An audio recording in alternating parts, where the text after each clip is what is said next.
नमस्कार, स्वागत है एक बार फिर से आप सभी का आपके अपने चैनल हनुमान सेवा परिवार में।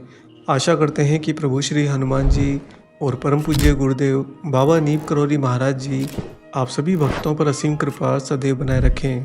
दोस्तों, एक जो सच्चा भक्त होता है उसका अपने गुरु अपने ईश्वर पर विश्वास कभी नहीं डोलता। वह हर परिस्थिति में अपने गुरु अपने ईश्वर पर बहुत ही ज़्यादा दृढ़ रहता है और दृढ़ भी इतना ज़्यादा रहता है कि इस भौतिक दुनिया पर खुली आंखों से भी विश्वास नहीं कर सकता, परंतु अपने गुरु अपने ईश्वर पर बंद आंखों से भी विश्वास कर सकता है। वह ये मानता है कि मेरे गुरु मेरे ईश्वर अगर मुझे किसी मार्ग पर चलने के लिए कहेंगे तो मैं 100% उस पर ज़रूर चलूँगा, और अगर मेरे गुरु मेरे ईश्वर ने संकेत दे दिया मुझे आगे नहीं बढ़ना है तो मैं हर हाल में आगे नहीं जाऊँगा। दोस्तों, ऐसे सच्चे भक्त ही वास्तव में ईश्वर को प्रिय होते हैं। वहीं पर जो लोग बात बात में अपने गुरु अपने ईश्वर से मुझे ये दे दो मुझे वो दे दो ऐसी प्रार्थनाएं करते रहते हैं, वास्तव में तो वे प्राप्ति भक्ति में रहते हैं। प्राप्ति भक्ति मतलब सबसे बड़ा भ्रम।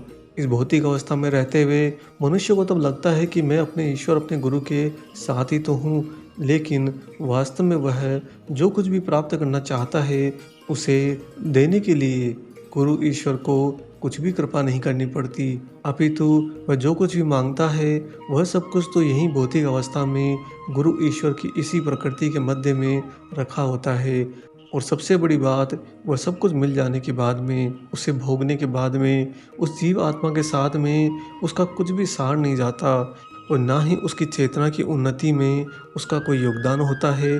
अतः प्राप्ति भक्ति मनुष्य के लिए सबसे बड़ा भ्रम बन जाता है। वास्तविकता तो ये है कि मनुष्य को प्राप्ति भक्ति छोड़कर कम से कम समर्पण भक्ति से शुरुआत करनी चाहिए अपनी चेतना की आगे की यात्रा के लिए, और तभी वह मनुष्य एक सच्चा भक्त बन पाता है। सच्चा भक्त बनना और स्वयं को सच्चा भक्त कहना, दोस्तों, दोनों ही विपरीत भाव हैं।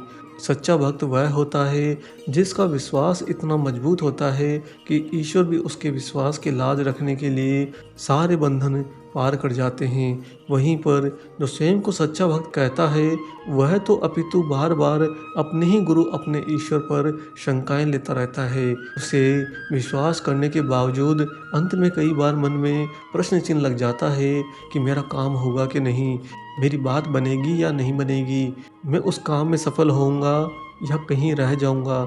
ऐसी छोटी छोटी शंकाएं बार बार उस मनुष्य के अंदर आती रहती हैं जो सच्चा भक्त नहीं होता।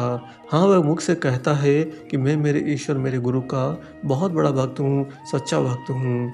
उम्मीद करते हैं आप यहाँ पर सच्चा भक्त होने की परिभाषा को ग्रहण कर पाए होंगे। दोस्तों, वास्तव में सच्चा भक्त कैसा होता है इसे समझने के लिए महाराज जी की एक सत्य घटना आपको सुनाते हैं जिसमें बाबा की बहुत ही बड़ी कृपा निहित है।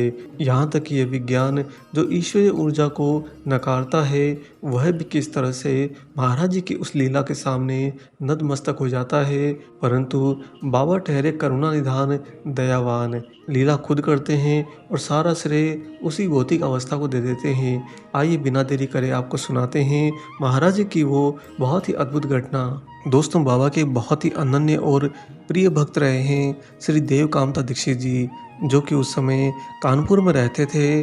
उनके चाचा की आंखों का ऑपरेशन उस समय हुआ था, किंतु वह ऑपरेशन असफल हो गया।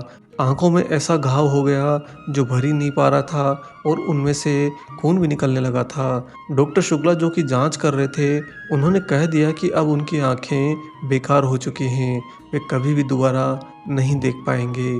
इस पर दीक्षित जी ने कुछ क्षण तक चुप्पी बनाए रखी, फिर चुप्पी को तोड़ते हुए वह बोले, यदि हमारे बाबा यही बात कह देंगे कि इसकी आंखें बेकार हो चुकी हैं तो हम हमेशा के लिए आस छोड़ देंगे। ऐसा कहकर देव कामता दीक्षित जी शांत हो गए। उनकी बात सुनकर डॉक्टर ने थोड़ा खींचते हुए कहा, हमने आपसे सच्ची बात कह दी है, हमारी जांच बिल्कुल सही है। यदि कोई इनकी आंखें सुधार कर इसमें रोशनी ले आए तो हम उसकी टांग के नीचे से स्वयं निकल जाएंगे। दोस्तों, उन दिनों किसी की टांग के नीचे से निकल जाना अर्थात स्वयं को बहुत ही तुच्छ स्थिति में ले आना। और ऐसा कोई समाज में प्रतिष्ठित व्यक्ति तो कदापि नहीं करता। परंतु फिर भी डॉक्टर ने देवकांता दीक्षित जी को यह शर्त रख दी। देवकांता दीक्षित जी खड़े खड़े मंद मंद मुस्कुराते रहे। उनके मन में बार बार वही बात फिर से चलने लगी, जो बात उन्होंने डॉक्टर से कही थी कि यदि हमारे बाबा ये कह दें कि इसकी आंखें बेकार हो चुकी हैं, उसके बाद में हम हमेशा के लिए आशा छोड़ देंगे। परंतु जब तक हम हमारे बाबा के मुख से नहीं सुनते, तब तक हमारी उम्मीद, हमारी आशा हमेशा बनी रहेगी। दोस्तों, वास्तव में एक सच्चा भक्त ऐसा ही होता है, जिसकी विपरीत परिस्थिति, दुर्घटना हो जाने पर या फिर भले ही जीवन में भूचाल आ जाने पर अगर उसका विश्वास डोल जाए, वह एक कदम पीछे ले ले, तो फिर उसकी भक्ति सच्ची कहाँ और ना ही वह सच्चा भक्त कहलाता है। जब डॉक्टर साहब खींच कर देवकांता दीक्षित जी को अपनी शर्त बताकर वहाँ से चले गए, उसके थोड़े ही समय बाद में महाराज जी उनके घर पर पधारे। बाबा के आने के बाद में देवकांता दीक्षित जी का पूरा परिवार महाराज जी की सेवा में लग गया। सेवा करते करते बातों बात में देवकांता दीक्षित जी ने महाराज जी को उस डॉक्टर की बात भी बताई। सारी बातें बताकर अपने प्रभु की ओर एक आस भरी निगाह करी। तब महाराज जी कहते हैं, इसे कंधारी अनार का रस पिला, आंखें ठीक हो जाएंगी। दोस्तों, यहाँ पर कंधारी अनार का रस बाबा की लीला का भौतिक दर्पण है। कर तो सब कुछ बाबा रहे थे, परंतु उसका माध्यम वह अनार बन गया। अतः महाराज जी के कहने के अनुसार देवकांता दीक्षित जी ने उसी समय से अनार का रस पिलाना शुरू कर दिया। उनके घर में उस दिन वाल्मीकि रामायण के सुंदरकांड का पाठ भी हो रहा था और लंका में सीता हनुमान का संवाद चल रहा था। बाबा वहीं नज़दीक के कमरे में विश्राम कर रहे थे। जो ही उनको सीता हनुमान का संवाद सुनाई दिया, महाराज जी वहाँ से उठकर रामायण सुनने चले गए। कुछ देर बाद में वहाँ से बड़े ही भावावेश में होकर निकले और अपने कक्ष में आकर लेटकर कंबल अपने ऊपर तान लिया। देवकांता दीक्षित जी को कुछ समझ नहीं आया कि क्या महाराज जी को रामायण का पाठ रास नहीं आया या फिर कुछ और बात हो गई, क्या बाबा की तबीयत ठीक नहीं है। अनेक शंकाएं उनको भी घेरने लगी, परंतु फिर भी वह महाराज जी पर अपना विश्वास को बनाए रखे और बाबा के ही पलंग के पास में आकर हाथ जोड़कर जमीन पर बैठ गए। महाराज जी का इंतजार करते रहे। थोड़े ही समय बाद में जब महाराज जी ने अपने मुख से कंबल हटाया, तो दोस्तों, जो सामने देवकांता दीक्षित जी ने देखा, उनके रोंगटे खड़े हो गए। उनका पूरा शरीर एकदम से कांप गया। उन्होंने देखा कि महाराज जी की आंखों से झरझर खून बह रहा है। मुख से कुछ कहते अपने गुरु को, परंतु सारे शब्द हलक में ही सूख कर रह गए। महाराज जी उसी अवस्था में आंखों में खून टपकते हुए बाबा उनके घर से चले गए। और एक तरफ तो महाराज जी का दीक्षित जी के घर के बाहर कदम रखना था और दूसरी तरफ उसी समांतर समय में अंदर घर के अंदर दीक्षित जी के चाचा जी की आंखों में अचानक से रोशनी आ गई और बड़ा ही आशातीत सुधार होने लगा। थोड़ा और समय बीता नहीं कि उन्हें पूरी तरह से दिखाई देने लगा। महाराज जी उनके घर से निकलकर देवकांता दीक्षित जी के ही दूसरे भाई डॉक्टर दीक्षित के घर चले गए और वहाँ पर 2 दिनों तक वहीं पर उनके साथ रहे। डॉक्टर शुक्ला, जो कि उनके चाचा जी का इलाज कर रहे थे, और उस दिन उन्होंने जो शर्त रखी थी कि अगर कोई इनकी आँख की रोशनी ले आए तो हम उसकी टांग के नीचे से निकल जाएंगे, वही डॉक्टर शुक्ला जब लौटे तो दीक्षित जी के चाचा की आंखों की रोशनी लौटी देखकर एकदम से आश्चर्यचकित रह गए। और उन्हें जब बताया गया कि देवकांता दीक्षित जी के महाराज जी बाबा जी की ये कृपा हुई है, तो उन्होंने भी बाबा के दर्शन की इच्छा व्यक्त करी। डॉक्टर दीक्षित जी के घर पर पूछने पर पता चला कि महाराज जी तो अभी अभी स्टेशन को चले गए हैं। डॉक्टर शुक्ला देवकांता दीक्षित जी के साथ में दौड़े दौड़े सीधे रेलवे स्टेशन पहुंचे। वहाँ पर महाराज जी की गाड़ी छूटने ही जा रही थी। बाबा डब्बे में बैठ चुके थे। तभी इन लोगों ने खिड़की से ही महाराज जी के दर्शन कर लिए। बाबा ने उन डॉक्टर शुक्ला को देखकर उनकी सराहना करी। देवकांता दीक्षित जी से कहा कि यह डॉक्टर बड़ा ही कुशल डॉक्टर है। देख, इसने तेरे चाचा की आंखें सुधार दी हैं। इसका बहुत नाम है। यह बहुत ही कुशल डॉक्टर है।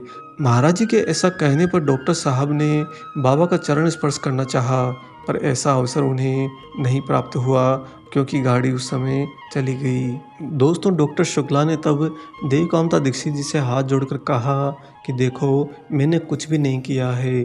जो कुछ भी किया है वो सारा का सारा चमत्कार आप ही के गुरु बाबा जी ने स्वयं किया है। उन्हीं की चमत्कारी शक्ति के कारण आपके चाचा जी की आंखों की रोशनी लौट कर आई है। उनका आशीर्वाद नहीं होता तो उनकी आंखों की रोशनी तो इस दुनिया में कोई लौटा ही नहीं सकता था। वह बाबा नहीं बल्कि स्वयं ईश्वर हैं।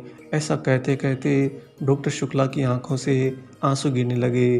तत्पश्चात डॉक्टर शुक्ला एवं देवकांता दीक्षित जी वापस घर लौट आए, परंतु महाराज जी की इस घटना से यह सत्यापित कर दिया कि एक सच्चा भक्त जो होता है उसका विश्वास अपने गुरु अपने ईश्वर पर हमेशा अडिग होता है, हर हाल में होता है। दुनिया चाहे उसे कुछ भी कहे, यहाँ तक कि इस दुनिया की सर्वोच्च कृत्रिम ऊर्जा यानी कि विज्ञान भी उसे कुछ भी कहे, वह तब तक विश्वास नहीं करता जब तक कि उसके गुरु उसके ईश्वर उसे कुछ संकेत नहीं देते। दोस्तों, दूसरों के सामने स्वयं को सच्चा भक्त कहने से अच्छा है सच्ची भक्ति करी जाए। आप लोग भी महाराज जी की इसी कृपा का पात्र बने, ऐसी सच्ची भक्ति अपने जीवन में ज़रूर अपनाइए और हमारी एक बात को अपने जीवन में हमेशा के लिए एक गांठ की तरह बांध लीजिए। आपके जीवन में चाहे कितनी ही बड़ी विपरीत परिस्थिति क्यों ना आ जाए, बस अपना धैर्य मत हटाना और महाराज जी पर अपने विश्वास को 1% भी कम मत करना। कभी भी कोई भी विपरीत परिस्थिति आप लोगों का एक भी बाल बांका नहीं कर पाएगी। यह हमारा आपको वचन भी है, हमारा महाराज जी पर विश्वास भी है और आप लोगों के लिए आत्मबल भी है। आशा करते हैं महाराज जी का ये प्रेरणादायक प्रसंग आपको ज़रूर पसंद आया हो। वीडियो अगर अच्छा लगा है तो जाने से पहले इसे लाइक कर दीजिए और अगर आप चैनल पर नए हैं तो चैनल को सब्सक्राइब कर लीजिए। इसके साथ ही दोस्तों, महाराज जी की लीला का यह प्रसंग अन्य सभी मित्रगणों से भी साझा कर दीजिए। सभी तक महाराज जी की कथा प्रसाद को शेयर करके आगे बढ़ाइए। मिलेंगे बहुत जल्दी एक और ऐसे ही अलौकिक अंक के साथ। तब तक अपना और अपने माता पिता का संपूर्ण ख्याल रखिए और परम प्रभु श्री राम जी का निरंतर गुणगान करते हुए बाबा हनुमान एवं बाबा नीप करोली महाराज जी की निस्वार्थ होकर सेवा करते रहिए। जय सिया राम।